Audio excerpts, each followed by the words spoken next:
ब्रेकनंतर बातमी अर्थातच सावित्री नदीत सुरू असलेल्या शोधकार्याची। 2 दिवसानंतर सावित्री नदीतून आतापर्यंत 10 मृतदेह बाहेर काढण्यात यश आलंय। यात 4 पुरुष आणि 4 महिलांचा समावेश आहे। संपदा वझे, शेवंती मिरगळ, स्नेहा बयेकर, श्रीकांत कांबळे, प्रशांत माने, अवेश चौगुले, पांडुरंग घाग अशी त्यांची नावे आहेत। तर 8व्या महिलेची ओळख अजून पटलेली नाहीये। यातले किती जण कुठल्या बसमधून किंवा तवेरामधून प्रवास करत होते याची माहिती अद्याप कळू शकलेली नाहीये। आज एसटी बसमधून प्रवास करणाऱ्या मृतांच्या नातेवाईकांना सरकारने प्रत्येकी 10 लाखांची मदत जाहीर केली आहे। सावित्री नदीतून आतापर्यंत 10 मृतदेह बाहेर काढण्यात यश आलेलं आहे।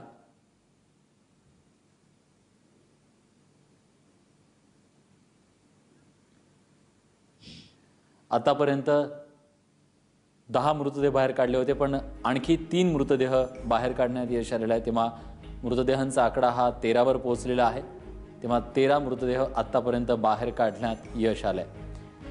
मुख्यमंत्र्यांनी घटनेच्या न्यायालयीन चौकशीचे आदेश देखील दिलेले आहेत। सावित्री नदीतून अंधारामुळे सध्या शोधकार्य थांबवण्यात आलेलं आहे। काल देखील संध्याकाळी अंधार पडला तेव्हा हे शोधकार्य थांबवलं होतं, पण आज दिवसभरामध्ये 13 मृतदेह या नदीपात्रातून बाहेर काढण्यात यश आलेलं आहे।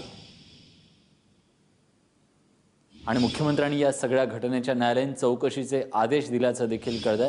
मात्र चुकीचा स्ट्रक्चरल ऑडिट रिपोर्ट देणाऱ्या अधिकाऱ्यांवर अजून कुठलीही कारवाई झालेली नाहीये। पण आतापर्यंतची महत्त्वाची बातमी म्हणजे 13 जणांचे मृतदेह हाती लागले।